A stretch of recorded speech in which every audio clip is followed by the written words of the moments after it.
আল্লাহ পাকের বান্দা নওজোয়ান তরুণেরা, আল্লাহর নবী আলাইহিস সালাতু ওয়াস সালামের আম্মা মা মারিয়াম বাইতুল মুকাদ্দাসের খাদেমদার হযরতে মা মারিয়াম আলাইহিস সালাতু ওয়াস সালাম, আল্লাহ পাক এক রাতের এক সময় তা আল্লাহ তার গর্ভে সন্তান দিল। জিবরাইল এসে তার মুখ তার গালটা হা করতে বলল। হযরতে মা মারিয়াম গালটা হা করল। জিবরাইল আমিন তিনি ফুঁক দিয়েছিলেন। মামা ভুল আমাকে বুঝবেন না, হযরতে জিবরাইলের ফুঁকের কারণে আল্লাহর নবীর আম্মা মা মারিয়াম তিনি গর্ভবতী হলেন। বাবা আস্তে আস্তে তার শরীরের পরিবর্তন শুরু হয়, আস্তে আস্তে তার পেটের উঁচু হতে শুরু হয়। সন্তান গর্ভ থাকলে মায়েদের যে শরীর পরিবর্তন হয়, মা মারিয়ামের হওয়া শুরু করলো। বাবা দেশের মানুষেরা মা মারিয়ামকে বদনাম দিতে লাগলো। মা মারিয়াম হচ্ছে চরিত্রহীনা মহিলা, মা মারিয়ামের বদনাম করতে লাগলো। মা মারিয়ামকে নিয়ে তারা গোটা সমাজে আপনার কিনা বদনাম করতে লাগলো। আল্লাহ নবীর আম্মা ঈসা নবীর আম্মা জান মা মারিয়াম আল্লাহর কাছে জজ্জর করে গেলেন, রব্বুল আলামিন আপনি তো সব জানেন, মানুষ আমাকে কেমনে ছোট করে, মানুষ আমাকে কেমনে বিজ্জুতি করে। ও আল্লাহর বান্দা মা মারিয়াম তাদেরকে বলতো, ও আল্লাহ পাকের বান্দা ও বান্দিরা, এ আমার আপনার কিনা জনগণেরা, এ দেশের মানুষেরা, আমি মারিয়াম আমাকে আপনা খারাপ ভাববেন না। আল্লাহর কসম করে বলছি, বাইতুল মুকাদ্দাসের মালিকের কসম করে বলছি, আমি মারিয়াম সতী নারী।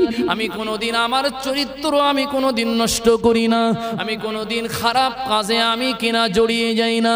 ও আল্লাহ আমাকে আপনারা বিশ্বাস করুন, জনগণ দেশের মানুষ কিন্তু বিশ্বাস করতে চায় না। মা মারিয়াম আস্তে আস্তে তার যখন গর্ভের পরিবর্তন হয়, চেহারার পরিবর্তন হয়ে মামা ও আল্লাহর বান্দা মা মারিয়ামকে তারা খারাপ ভেবে দেশ থেকে গ্রাম থেকে তাকে তাড়িয়ে দিয়েছিল। মা মারিয়াম ওই পাহাড়ে আশ্রয় নিয়েছিল। আল্লাহর নবীর আম্মা মা মারিয়াম আলাইহিস সালাতু ওয়াস সালাম গাছের কচি কচি পাতাগুলো খেয়ে জীবন ধারণ করত, পাহাড়ে থাকতো। বাবা কি রাত কি দিন কি সপ্তাহ কি মাস তিনি ওই পাহাড়ের গোয়ার ভিতরে আশ্রয় হয়ে থাকতেন, গাছের কচি কচি কচি কচি পাতাগুলো খেতেন। বাবা গোয়ার ভিতরে পাহাড়ের ওপরে তিনি থাকতেন। বাবা ও আল্লাহর বান্দা গভীর এক রাতে আল্লাহর নবী আম্মা জান মা মারিয়ামকে যেন কে স্বপ্ন দেখায়, ও মা মারিয়াম আপনি চিন্তিত হবেন না, আল্লাহ পাক আপনার ঘরে আপনার গর্ভ থেকে এমন একজন মহামুরুষকে আবির্ভাব করে দেবে। তিনি এমন একজন নবী হবেন গোটা দুনিয়ার জমিনে, তিনি হবেন আল্লাহ পাকের একজন জলিলুল কদর পয়গম্বর। জোরে বলুন সুবহানাল্লাহ, একটু আওয়াজ দিয়ে বলুন সুবহানাল্লাহ। ও মারিয়াম আপনি চিন্তিত হবেন না, আল্লাহ পাক আপনাকে একজন পয়গম্বরের আম্মা বানিয়ে দেবে। জোরে বলুন সুবহানাল্লাহ। আল্লাহ আপনাকে ইজ্জতওয়ালা নারী বানিয়েছে। নবীর মা হওয়াটা একটি সম্মানের ব্যাপার, হয় কি হয় না বাবা? নবীর মা হওয়াটা একটা ইজ্জতের ব্যাপার, কি ব্যাপার না? নবীর মা হওয়াটা সম্মানীয় ব্যাপার না? একটা সম্মান যদি আল্লাহ দেয়, কেউ তাকে বিজ্জতি করতে পারবে? আল্লাহ যদি ইজ্জত দেয়, দুনিয়ার কোন শক্তি তাকে বিজ্জতি করতে পারবে? মা মারিয়ামের গর্ভ থেকে সন্তান হলো। বাইতুল মুকাদ্দাসের যিনি খাদেম ছিলেন, মা মারিয়াম। বাইতুল মুকাদ্দাস কেন পবিত্র, এর কারণ রয়েছে, ঈসা নবীর সাথে অনেক ইতিহাস জড়িয়ে রয়েছে, এই জন্য আমি বলছি। মা মারিয়াম আলাইহিস সালাতু ওয়াস সালাম খাজুর গাছের নিচে অনেক দুর্বল, অনেক অসুস্থ হয়ে পড়লেন, প্রস্রাব বেদনা শুরু হয়েছে। আল্লাহ বলছে মারিয়াম তুমি গাছের দিকে তাকাও। মা মারিয়াম খাজুর গাছের দিকে তাকায়। আল্লাহ এই গাছে তো কোনো ফল নাই, আল্লাহ বলছে তুমি তাকিয়ে থাকো। আল্লাহর কুদরতি ক্ষমতায় মা মারিয়াম গাছের দিকে তাকিয়েছে, তাকাতে দেরি আল্লাহ পাকা ফলগুলো গাছ থেকে মা মারিয়ামের গাল পর্যন্ত পৌঁছে দিতে দেরি করেননি। বলুন সুবহানাল্লাহ। একটা কথা ভালো করে শুনে রাখেন, যদি কোনো মহিলার প্রস্রাব বেদনায় কষ্ট হয়, কিসে কষ্ট হয়? প্রস্রাব বেদনায় যদি কষ্ট হয়, আল্লাহ কিন্তু দুনিয়ায় একটা বড় নিয়ামত দিয়েছে, আমরা কিন্তু জানি না। আমি যখন হজে গিয়েছিলাম, আমরা যারা হজে যাই, আমাদের মহিলারা বলে একটু মরিয়ম গাছ নিয়ে আসবে, মরিয়ম গাছ। জি না, আমি আপনাদেরকে একটা দারুণ কথা শিখিয়ে যাচ্ছি। যদি কোনো মা প্রস্রাব বেদনায় কষ্ট পায়, তাকে আপনি খাজুর খাওয়াবেন। কি খাওয়াবেন? কি খাওয়াবেন? কি খাওয়াবেন? খাজুর খাওয়াবেন। বিশ্বাস করুন, সুন্নাতে রাসূল এবং আধুনিক বিজ্ঞানের ভিতরে আমি পড়েছি, যদি কোনো গর্ভবতী মা যদি প্রস্রাব শুরু হওয়ার সময় যদি তাকে বেশি বেশি খাজুর খাওয়ানো হয়, আল্লাহ তার প্রস্রাব বেদনা কষ্ট আসান করে দিয়ে আল্লাহ সুস্থ অবস্থায় আল্লাহ তাকে প্রস্রাব বেদনাটা তার জন্য সহজ করে দেয়। বলুন সুবহানাল্লাহ, একটু জোরে বলুন সুবহানাল্লাহ। খাজুরে অনেক বরকত রয়েছে, এই জন্য রাসূলুল্লাহর খাদ্যের ভিতরে প্রিয় খাদ্য ছিল মধু, দুধ আর খাজুর। নবীজির প্রিয় খাদ্য কয়টি? মধু, দুধ আর খাজুর। রসুল বেশি বেশি খাজুর খাইতেন। খাজুরে অনেক উপকারিতা রয়েছে, খাজুর আপনারা বেশি বেশি খাবেন। যারা ডাক্তার, যারা মেডিকেল ডাক্তার সায়েন্স নিয়ে পড়াশোনা করেছে ওদেরকে জিজ্ঞাসা করবেন, খাজুরের ভিতরে অনেক ভিটামিন যুক্ত জিনিস রয়েছে যেগুলো আমাদের শরীরের অতি প্রয়োজন। কি কথা ঠিক না বলুন? খাজুর আপনারা বেশি বেশি খাবেন। খাজুর খেলে আল্লাহ দুর্বল থেকে সবল বানাবে। খাজুর খেলে স্মৃতিশক্তি বাড়ে। খাজুর খেলে ভাই যৌবন শক্তি বেড়ে যায়। খাজুর যারা খাবেন তারা কিন্তু অনেক হুষ্টপুষ্ট হয়। খাজুরের ভিতরে আল্লাহ অনেক অনেক অগণিত নিয়ামত রেখে দিয়েছে। কি কথা বুঝছেন বাবা? খাজুর খাবেন আপনারা সকালবেলা করে। মা মারিয়াম খাজুর খাচ্ছে, আল্লাহ তার প্রস্রাব বেদনাকে আসান করে দিল। কেন গ্রামের মেয়েরা মহিলারা তার পাশে যায় না? কারণ চরিত্র খারাপ। মা মারিয়ামকে নিয়ে তারা কলুষিত করেছে, মা মারিয়ামকে তারা বদনাম করেছে। তিনি একা। সাহায্য করেছিল কে? সাহায্য করেছিল কে? আল্লাহ। বাইরা বাবাজিরা, নওজোয়ান তরুণেরা, হযরত ঈসা আলাইহিস সালাতু ওয়াস সালাম যখন ভূমিষ্ঠ হলেন মুসলমান, ভুল আমাকে বুঝবেন না। হযরত ঈসা নবী ভূমিষ্ঠ হওয়ার পরে দুনিয়ার মানুষ, গ্রামের মানুষেরা অবাক হয়ে যায়। আমরা জীবনে কোনোদিন, আমরা এতদিন বেঁচে আছি, মুরব্বীরাও বলেছিল এত সুন্দর মানুষ, এত সুন্দর সন্তান আমরা জীবনে কোনোদিন কখনো দেখিনি। বলুন সুবহানাল্লাহ। আসমানের যেন চাঁদ নেমে এসেছে আজ মা মারিয়ামের কোলে। আসমানের যেন খণ্ড চাঁদ, উজ্জ্বল সুন্দর একটি সন্তান হয়েছে। গ্রামের মানুষেরা সবাই বলছে চল না, ওই পাহাড়ের গুহার ভিতরে মারিয়াম একটি ফুটফুটে সন্তান প্রসব করেছে, সন্তান জন্ম হয়েছে, একটু দেখে আসি। যে যায় সবাই বলে সত্যি সন্তান দেখেছি, কিন্তু এত সুন্দর দেখিনি। তখন তারা মারিয়ামকে কি বলছে জানেন? মারিয়াম, তুমি যদি আজ বিবাহিতা হতে, তোমার যদি সত্যিকারের বৈধ স্বামী থাকতো, তাহলে এই সন্তান নিয়ে তুমি আজ গর্বিত হতে। কেন? এই সন্তানের একজন পিতা আছে। কি কথা ঠিক না বলুন? মা মারিয়ামকে তারা এইভাবে বদনাম করতে লাগছে। এত সুন্দরের মা হয়েছো, কিন্তু আজকের সমাজে এর কোনো সম্মান নাই। কেন? আজকের মায়ের পরিচয় দিতে পারে কিন্তু বাপের পরিচয় দিতে পারবে না। আল্লাহ পাকের দরবারে মা মারিয়াম ঝরঝর করে কাঁদছেন, আল্লাহ সমাজের মানুষ আমাকে কি বলে? আল্লাহ এ বদনাম আমি তো সহ্য করতে পারছি না। আল্লাহ বলছে মারিয়াম ক্ষান্ত হও, ইজ্জত আমি তোমাকে দেব। তুমি বিইজ্জতি ভাবছো, কিন্তু তুমি জানো না আগামী দিন তোমার কিন্তু ইজ্জত তোমার আল্লাহ এত দেব, গোটা দুনিয়া তুমি এবং তোমার সন্তান হবে ইজ্জতওয়ালা একজন মানুষ। বলুন সুবহানাল্লাহ। আল্লাহ যাকে ইজ্জত দেয় দুনিয়ার মানুষ তাকে বিইজ্জতি করতে পারবে? পারবে? পারবে না। হযরতে মা মারিয়াম আল্লাহকে বললেন, আল্লাহ এক এক মহিলা এসে এক এক রকম আমাকে বলে দিয়ে চলে যায়। ও আল্লাহ, আমার ঈসা ভূমিষ্ঠ হওয়ার আগে যদি আমার মৌত হয়ে যেত মনে হয় ভালো হতো, কারণ অনেক দুঃখে কষ্টে কথা বলে। আল্লাহ গো, এই সন্তান প্রসব হওয়ার আগে যদি আপনি আমাকে ডেকে নিতেন আমি বড় খুশি হতাম। আল্লাহ, আমি তো মুখ তুলে আর কথা বলতে পারছি না, সমাজের মানুষের কাছে আমি আর গলা উঁচু করতে পারছি না, সবাই আমাকে বিভিন্নভাবে বিভিন্ন কথা বলে যায়। আমার আল্লাহ বললেন, ও মারিয়াম চিন্তা করিও না, তোমার সবেমাত্র পুত্র সন্তান হয়েছে, সবেমাত্র কয়েক ঘন্টার বাচ্চা। যারা তোমাকে বদনাম করতে চায় তারা এসে তোমার ছেলেকে যখন বদনাম করবে এবং তুমি তখন তাদেরকে বলে দেবে আমাকে ডিস্টার্ব করিও না, আমাকে তোমরা জিজ্ঞাসা করিও না, আমি সতী না অসতী, আমি পবিত্র না নাপাক মহিলা, আমাকে জিজ্ঞাসা না করে আমার দুধের বাচ্চা, কয়েক ঘন্টার বাচ্চা, আমার সন্তান ঈসার কাছে তোমরা জিজ্ঞাসা করো। বলুন সুবহানাল্লাহ। একটু আওয়াজ দিয়ে বলো সুবহানাল্লাহ। এই 2-3 ঘন্টার বাচ্চা কথা বলতে পারে? 3 দিনের বাচ্চা কথা বলতে পারে? আপনাদের ঈমান তো অনেক মজবুত, আলহামদুলিল্লাহ। বলছে আল্লাহ যদি পারে পারে, ঈমান না মজবুত থাকলে এমন কথা আপনাদের মুখ দিয়ে বার হতো না। হ্যাঁ, আমারও কথা, আল্লাহ যদি বলাই তাহলে সম্ভব, আল্লাহ যদি বলাই সম্ভব। এখন যদি বাচ্চা কথা বলে, মা মারিয়ামের ইজ্জত বাড়বে না কমবে? বাড়বে। মা মারিয়ামের ইজ্জত বাড়বে।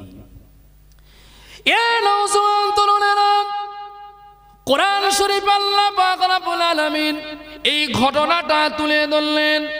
আল্লাহর নবীর আম্মা জান মা মারিয়াম আলাইহিস সালাতু ওয়াস সালাম ঝরঝর করে কাঁদে। আল্লাহ শিখিয়ে দিল, যত মানুষ তোমাকে জিজ্ঞাসা করবে একটাই কথা বলবে, ডিস্টার্ব করিও না, আমার বাচ্চাকে জিজ্ঞাসা করো। আল্লাহর বান্দা পয়গম্বর নবী ঈসা আলাইহিস সালাতু ওয়াস সালামকে দেশের মানুষেরা লক্ষ্য করে বলে, মারিয়াম মনে হয় পাগলি হয়ে গিয়েছে, মারিয়ামের মনে হয় ব্রেন আউট হয়ে গিয়েছে, মারিয়ামের মনে হয় ব্রেন নষ্ট হয়ে গিয়েছে। এই দুধের শিশু বাচ্চা, মাত্র কয়েক ঘন্টা কয়েক দিন বয়স, এই বাচ্চা কি এমন ভাবে কথা বলতে পারে? আল্লাহর বান্দা হযরতে নবী ঈসা আলাইহিস সালাতু ওয়াস সালামকে লক্ষ্য করে তারা বলল, বারবার মারিয়াম আমাদেরকে বলছে আমার বাচ্চার কাছে জিজ্ঞাসা করো, একবার জিজ্ঞাসা করাই দেখা যাক, করি দেখি না কি হয়। আল্লাহর নবী ঈসা আলাইহিস সালাতু ওয়াস সালামের সামনে ওই সময় ফিলিস্তিন জেরুজালেমের মানুষেরা জিজ্ঞাসা করলো, নবী গো, আল্লাহর বান্দা ঈসা, তোমার মা তোমাকে ঈসা নাম রেখেছে, ঈসা তুমি বলো বলো তোমার মা সম্পর্কে। ঈসা নবীর জবান আমার আল্লাহ খুলে দিয়েছিল। ঈসা নবী জবানে বলল, আতানিয়াল কিতাব ওয়া জাআলানি নবিয়্যা, ইন্নী আবদুল্লাহ আতানিয়াল কিতাব ওয়া জাআলানি নবিয়্যা। জোরে জোরে বলুন সুবহানাল্লাহ, একটু আওয়াজ দিয়ে বলুন সুবহানাল্লাহ, একটু মন খুলে বলুন সুবহানাল্লাহ। এ আল্লাহর বান্দা, আমার মা কোনোদিন চরিত্রহীনা হতে পারে না। আপনারা হয়তো জানেন না, আল্লাহ পাক আগামী দিনে আমি ঈসাকে আল্লাহ নবুয়ত দেবে। ইন্নী আবদুল্লাহ, আমি আল্লাহর বান্দা। আমার মা সতী নারী, একজন পবিত্র নারী। আতানিয়াল কিতাব, আল্লাহ আমাকে কিতাব নাজিল করবে।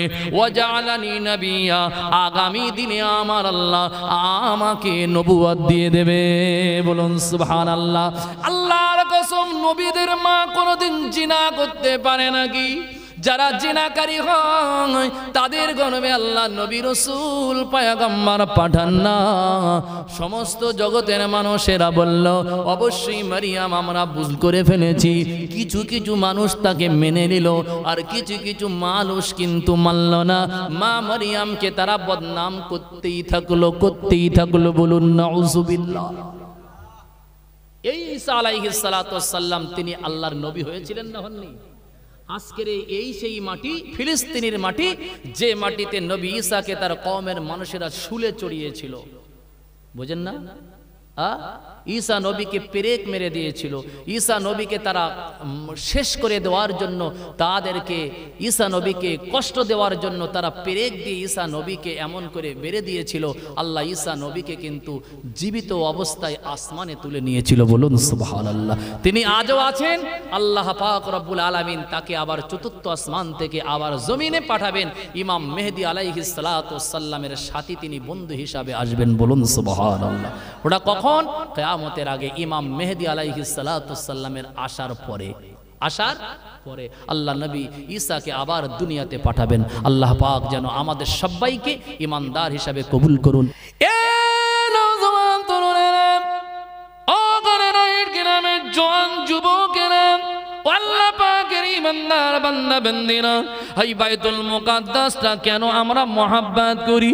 এই বাইতুল মুকাদ্দাসের পাশে হযরতে আম্মা মারিয়াম আলাইহিস সালাতু ওয়াস সালামের আদরের সন্তান হযরতে নবী ঈসা আলাইহিস সালাতু ওয়াস সালামের জন্ম হয়েছিল। বলুন সুবহানাল্লাহ। এই বাইতুল মুকাদ্দাসের যিনি খাদেমদার ছিলেন তিনি মা মারিয়াম আলাইহিস সালাম, নবী ঈসার আম্মা। মা মারিয়ামের আব্বার নাম হচ্ছে ইমরান। কি নাম? হযরতে ইমরান, যার নামে আল্লাহ একটা সূরা নাজিল করেছে, সূরাতুল আল ইমরান। ইমরান হচ্ছে ঈসা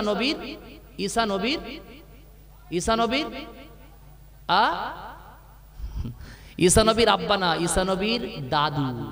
ঈসা নবীর কোনো আব্বা ছিল না। আপনাদের ভুল হলে হবে। ঈসা নবী ওই নবী যিনি বিনা বাপে দুনিয়ায় এসেছেন। বলবেন হুজুরে হয় কেমনে? বাপ ছাড়া কি দুনিয়ায় সন্তান হয়? হ্যাঁ, আল্লাহ পাক রব্বুল আলামিন তিনি সব পারেন। বিনা বাপে তিনি ঈসাকে দুনিয়ায় পাঠিয়ে গোটা দুনিয়াকে শিখিয়ে দিয়েছে আমি আল্লাহ সব পারি, আমি বিনা বাপেও কিন্তু মায়ের গর্ভে সন্তান দিতে পারি। সুবহানাল্লাহ।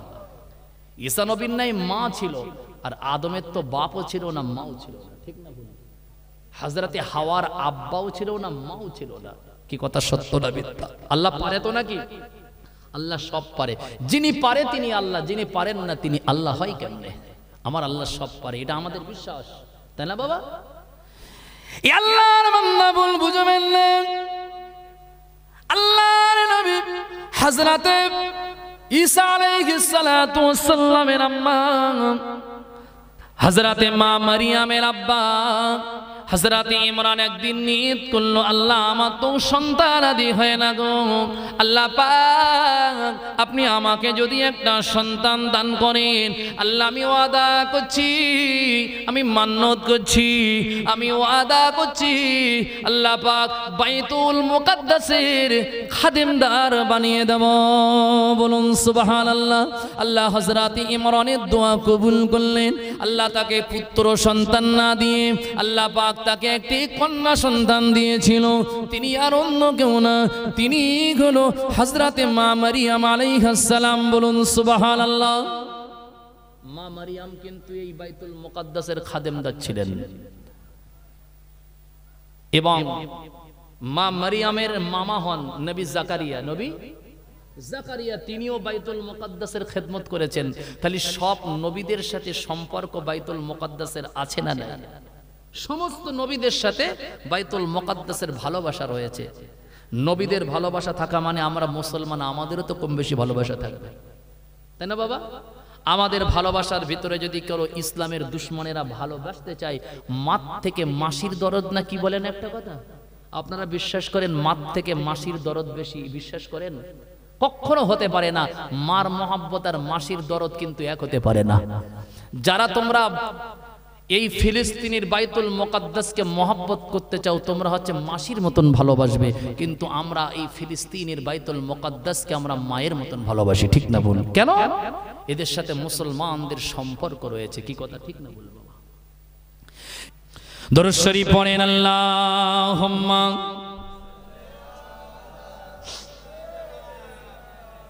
জোরে জোরে ওয়া আলা আলি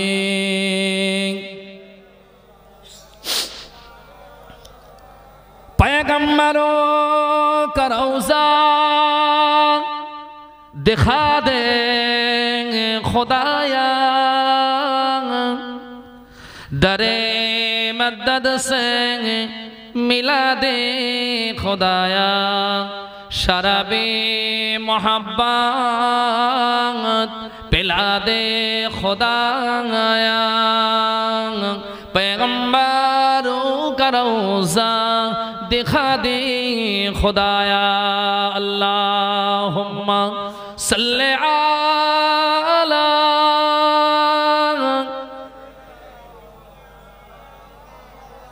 व अला आली।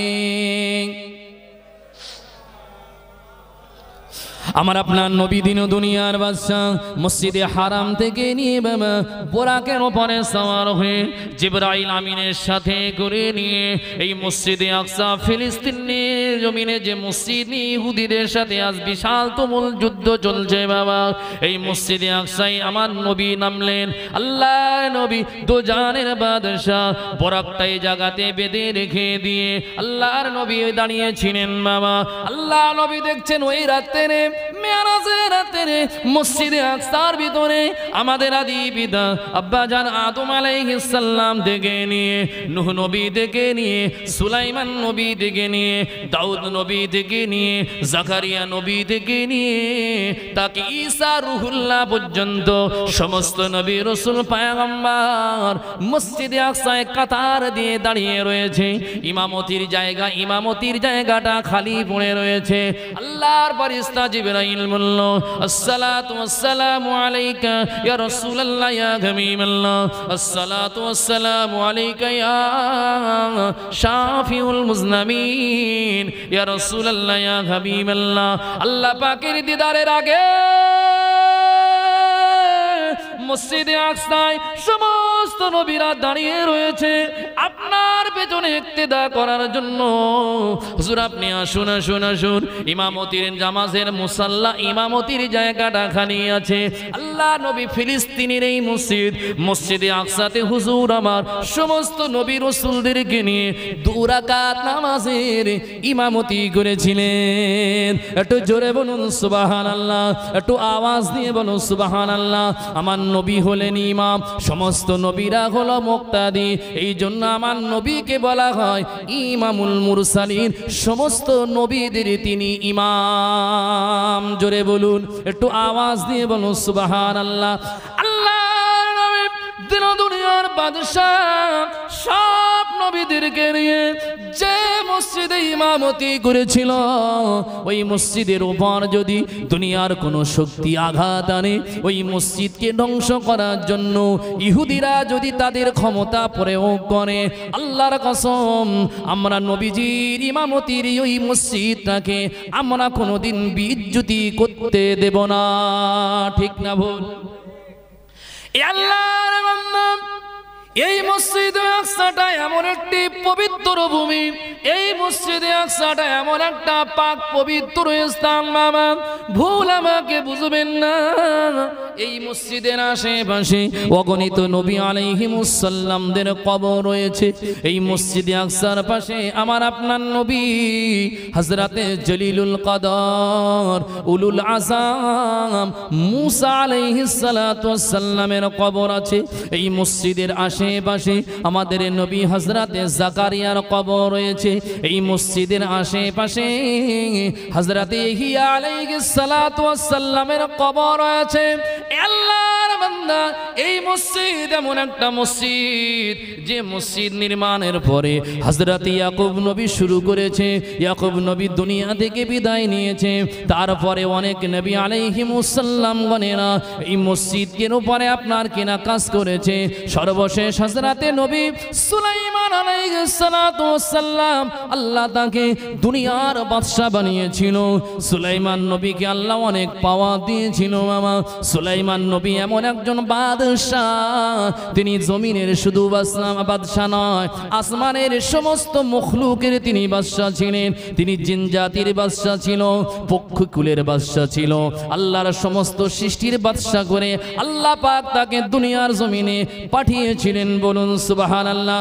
হযরতে নবী সুলাইমান আলাইহিস সালাতু ওয়াস সালাম তাকে আল্লাহ এমন ক্ষমতা দিয়েছিল বাবা, সমস্ত পক্ষীগুলোর ভাষাগুলো সুলাইমান নবী তারা ভাষা বললে সুলাইমান নবী বুঝতে পারতেন। বাবা পিপিলিকা যদি ভাষা বলতো, কথা বলতো, সুলাইমান নবী তাদের কথাটাও বুঝতে পারতেন। হাওয়া বাতাস যা বলতো সুলাইমান নবীর হাওয়া বাতাসের কথাও বুঝতে পারতেন। আল্লাহ ক্ষমতা তাকে দিয়েছিল বাবা। আল্লাহ তাকে এমন বাদশাহী দিয়েছিল মুসলমান, হাওয়াকে যদি বলতো হাওয়া দাঁড়িয়ে যা দাঁড়িয়ে যা দাঁড়িয়ে যা, সুলাইমান নবী যদি বলতো হাওয়া পর্যন্ত দাঁড়িয়ে যেত। সুলাইমান নবী যদি হাওয়াকে আদেশ করত চল চল চল চল চলতে শুরু কর, সুলাইমান নবীর আদেশে হাওয়া আবার প্রবাহিত হতো। জোরে বলুন আল্লাহ নবী সুলাইমানকে আল্লাহ তো ক্ষমতা দিয়েছিল, তিনি হাওয়ার উপরে সিংহাসনটা ফেলে দিয়ে হাওয়াকে আদেশ করতেন আমার সিংহাসনটাকে নিয়ে চলে, আমার সিংহাসনটা নিয়ে আগে বাড় বাবা। হাওয়ার উপরে সুলাইমান নবী তার সিংহাসনটা এমন করে বসিয়ে দিত যেমন আমরা ইউরোপ প্লেন দেখেছি বাবা, ঘন্টায় কত কিলোমিটার চলতে পারে। সুলাইমান নবী আল্লাহ পাক 1 ঘন্টায়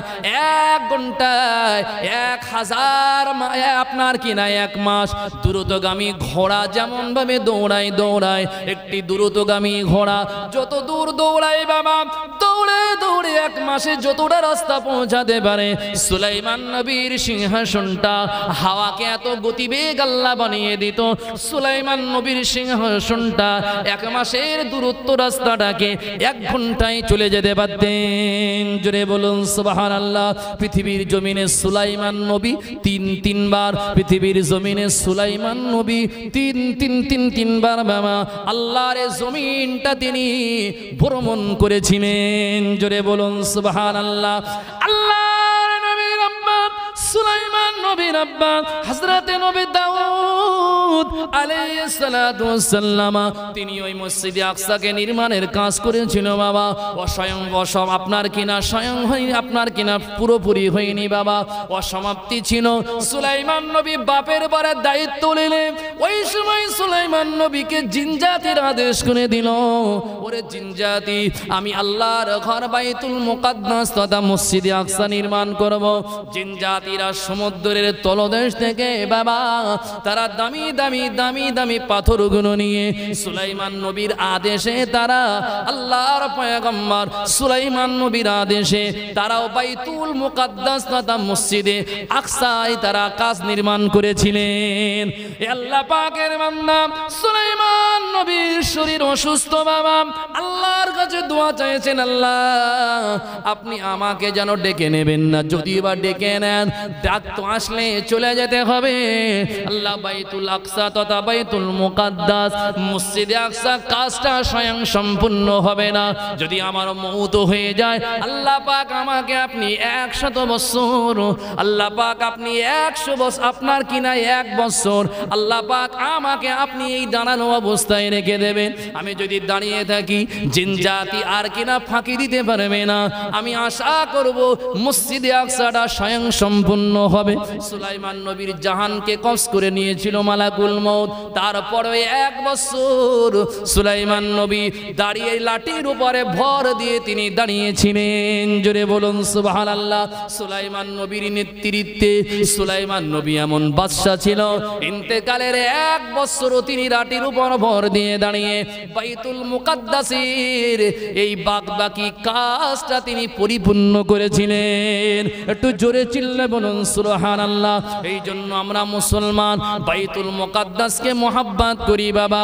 আর একটা কারণ হলো এই বাইতুল মুকাদ্দাস মসজিদে আকসা ছিল মুসলমানদের কিবলা, ঠিক না ভুল? এটা আমাদের কিবলা ছিল। অসুবিধা হচ্ছে? আমি কিন্তু বিদায় নেব, আমার টাইম একদম শেষের দিকে। আমার নদী পারাপারের ব্যাপার, আমার তো 11টায় পার হতে হবে। তাই আমি কমিটিকে বলবো যদি হুজুরকে নিয়ে আসতে পারেন আমি অনেক খুশি হব, কেন আমার তো আবার বাড়ি যেতে হবে। আপনাদের অসুবিধা হচ্ছে বাবা? একটু ওই কেবলার কথা বলবো, আপনারা শুনবেন? কারা কারা শুনবেন না একটু হাত তোলেন। তাহলে এতক্ষণ আমি ফাও বকেছি, ফালতু। কারা কারা শুনবেন না হাত তোলেন। তা আপনারা হাত তুলে বসে আছেন। স্লিপ খেয়ে গেছে? সবসময় স্লিপ খেলে তো অসুবিধা, হাত পা ভেঙে যাবে। আবেগে হাত তুলেছে, এই আবেগ বেশি ভালো না বাবা, একটু জেনে বুঝে তো হাত তুলতে হবে নাকি? হ্যাঁ, যাই বা হোক। আমি আরেকটু বলি, রাসূলুল্লাহ সাল্লাল্লাহু আলাইহি সাল্লাম মদিনা শরীফে গিয়ে 13 মাস, কত মাস? কোন কিতাবে বলা হয়েছে 17 মাস, ইখতিলাফ রয়েছে। কেউ বলেছে 13 মাস, কেউ বলেছে 17 মাস। নবীজি এই যে ফিলিস্তিনের মসজিদে আকসার দিকে ফিরে হুজুর নামাজ পড়েছিলেন। কথা বুঝলেন? কি করেছিলেন? সাহাবাদেরকে নামাজ পড়েছিলেন। নবীজির বোনের ইচ্ছা ছিল, আল্লাহ তুমি যদি বাইতুল্লাহটা কাবা করতে, বাইতুল্লাহ মানে কাবা শরীফের কথা বলছে, আল্লাহ তুমি যদি কাবাটাকে কিবলা বানাতে, আল্লাহ গো আমি মুহাম্মদ রাসূলুল্লাহ খুশি হতাম। আর রাসূল জবানে বলতেন না, কিন্তু রাসূল মনে মনে এটা বলতেন। মনে মনে, মনের খবর জানে কে? সত্যি তো? আপনারা যদি মনে মনে যদি খারাপ চিন্তা ভাবনা নেন, ওটাও আল্লাহ জানে। আপনারা মনে হয় নেন না তো, খবরদার মনে মনে খারাপ চিন্তা ভাবনা নেবেন না। যদি আপনি নাও ভি করেন তারপরেও কিন্তু মনের খবর আল্লাহ জানে বাবা। এই জন্য মনে কোনো চিন্তা ভাবনা করার আগে আপনাকে বুঝতে হবে আমি না জানলেও, কেউ না জানলে আমার আল্লাহ কিন্তু জানে, ঠিক না ভুল, তাই না? এই জন্য গোনা তো আমরা করি, কিন্তু আমাকে ভাবতে হবে যে আমার আল্লাহ জানে, আল্লাহ দেখছে, কি কথা ঠিক না ভুল? রাতের অন্ধকারে গোনা করলে আল্লাহ দেখতে পায় না? দেখতে পায়? আমি তো পাইনি, আমরা তো পাইনি। এখন যদি ওই আমবাগানে গিয়ে গোনা করেন তাও দেখতে পাবে? সবার চোখ দিয়ে ফাঁকি দেওয়া যায়, কিন্তু আল্লাহর চোখ দিয়ে যাবে না। আল্লাহ হচ্ছে আলিমুম বিজাতিস সুদূর সামিউম বাসীর, তিনি সব জানেন, সামিউম বাসীর, তিনি শোনেন এবং বাসীর, তিনি সব দেখেন। বলুন সুবহানাল্লাহ। দেখেন কে? সব দেখেন তিনি। দিনের আলোতেও দেখেন, রাতের অন্ধকারেও তিনি দেখেন। তিনি ঘরের ভিতরে দেখেন, ঘরের বাইরেও দেখেন। তিনি আপনি দীঘায় গিয়ে কি করছেন তাও দেখেন, দীঘার বাইরে এসে কি করছেন তাও দেখেন। আপনার ফোনে কার ফোন আসে ও আল্লাহ দেখে, আর কার ফোন আসে না ও আল্লাহ দেখে। আপনি মনে করছেন আমি খুব ভালো মানুষ, কিন্তু ফোনটা যদি ওপেন করা হয় তখন তো হুজুরও ধরা পড়ে যায়। রাগ করছেন নাকি? না, গোনা করার আগে আপনাকে ভাবতে হবে আল্লাহ দেখছে। কে দেখছে? আল্লাহ দেখছে। আল্লাহ দেখছে যদি এই ভয় ভীতি যদি আমাদের অন্তরে আসে, আল্লাহর কসম আমরা কিন্তু গুনাহ থেকে বাঁচতে পারবো। আর যদি আল্লাহ দেখছে, দেখুক গে যাক। আল্লাহ তো বলেছে লা তাকনাতু মির রাহমাতিল্লাহ, ইন্নাল্লাহা ইয়াগফিরুয যুনুবা জামিআ ইন্নাহু হুয়াল গফুর। আল্লাহ বলছে যত গুনাহ করিস না কেন বান্দা আমার রহমত থেকে যেন একদম পালিয়ে যাস না। এরা গুনাহ করে আর বলে আল্লাহ যাই করি করি তোমার রহমত থেকে পালাবো না। কথা বোঝেন না? এই মন মানসিকতা নিয়ে যদি গুনাহ করেন তাহলে কিন্তু ভাই মরতে দেরি, জাহান্নামের 8টা দরজা কিন্তু তোমার জন্য খুলতে দেরি করবে না। কথা বুঝে আসছে? হ্যাঁ। আল্লাহ নবী দিন দুনিয়ার বাদশা, আমার আপনার নবী হাবিবুল্লাহ বাইতুল মুকাদ্দাসের দিকে ফিরে হুজুর আমার নামাজ আদায় করছিলেন, জোহরের নামাজ। বাবা সাহাবাদেরকে নিয়ে মসজিদে কিবলা তাইনে হুজুর আমার নামাজ আদায় করছিলেন। এই মসজিদটা মদিনা মুনাওয়ারাতে রয়েছে বাবা, ভুল আমাকে বুঝবেন না। আল্লাহর নবী দিন দুনিয়ার বাদশা নবী আমার, হুজুরের 2 রাকাত নামাজ অলরেডি পড়া হয়ে গিয়েছে। হুজুর ছিলেন সেদিনের নামাজের ইমাম, সাহাবারা ছিল মুক্তাদি। হুজুর আমার নামাজ আদা করছিলেন বাবা। আল্লাহ নবী 2 রাকাত নামাজ হয়ে গিয়েছে, বাদবাকি 2 রাকাত নামাজের ভিতরে জিবরাইল আমিন এসে ওহী শুনিয়ে দেয়, কদ নারা তাকাল্লুবা ওয়াজহিকা ফিস সামাই ফালানুওয়াল্লিয়ান্নাকা কিবলাতান তারদাহা ইয়া রাসূলুল্লাহ ইয়া হাবিবাল্লাহ ইয়া রাসূলুল্লাহ ইয়া হাবিবাল্লাহ। হুজুর আপনার আল্লাহ সব কিছু শোনেন, আপনার আল্লাহ সব কিছু জানেন। আপনার মনের ইচ্ছা বাইতুল মুকাদ্দাসটা যদি কিবলা না হয়ে বাইতুল্লাহ যদি কিবলা হতো আপনি নাকি অনেক খুশি হতেন। ইয়া রাসূলুল্লাহ ইয়া হাবিবাল্লাহ, আল্লাহ পাক আপনার মনের তামান্না, আল্লাহ আপনার মনের ইচ্ছা কবুল করার জন্য আপনি যাতে রাজি আল্লাহ তাতে রাজি, আপনি যাতে খুশি আল্লাহ তাতে খুশি। ইয়া রাসূলুল্লাহ ইয়া হাবিবাল্লাহ, আপনি আর বাদ বাকি 2 রাকাত জোহরের লাস্ট রাকাত নামাজ, শেষ রাকাত নামাজটা কাবা শরীফের দিকে ফিরে পড়ুন। আল্লাহর নবী নিয়ত ছাড়েননি বাবা, 2 রাকাত জোহরের নামাজ বাইতুল মুকাদ্দাসের দিকে ফিরে পড়েছিলেন বাবা। আর বাদ বাকি 2 রাকাত নামাজটা আল্লাহ নবী কাবা শরীফের দিকে ফিরলেন। নবীজি যখন ফিরলেন সাহাবারাও আমার নবীর সাথে মুখটা ঘুরিয়ে নিলেন। 2 রাকাত নামাজ কাবা শরীফের দিকে ফিরে আর পরে আল্লাহ নবীর ডাইনে বামে সালাম ফিরিয়েছে। সাহাবারা রাসূলুল্লাহর মুখের দিকে তাকিয়ে আছে।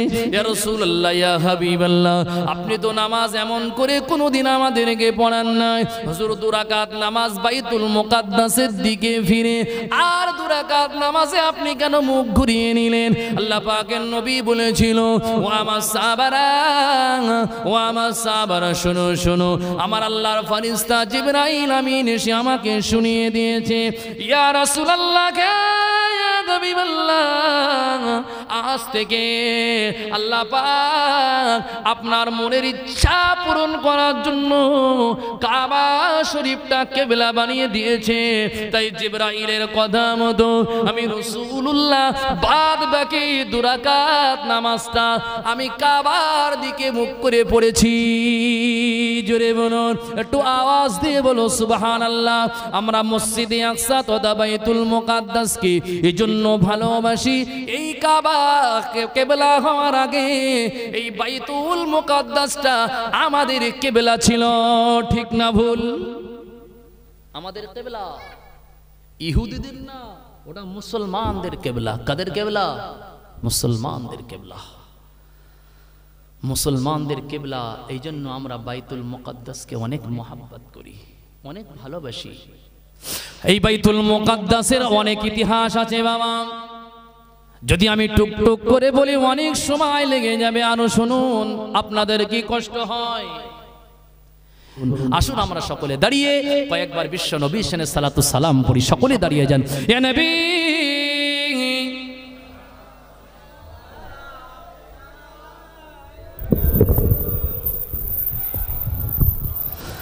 ইয়া হাবিব সালাম সালাওয়াতুল্লাহ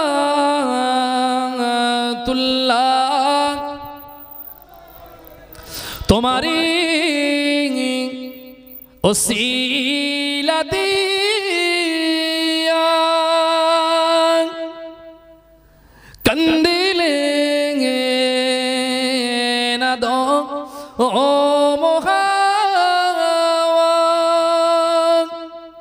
ও হইল মাবুদের দয়া কবুল করিলেন দুআ। ইয়া নবী সালাম ইয়া রাসূল ইয়া হাবিব সালাম আলাইকা সালাওয়াত। তায়েফের দুষ্ট ছেলেরা আমার নবীকে পাগল ভাবে মারিল, পাথর ছুড়ে উঠিল, আরশ কাঁপে।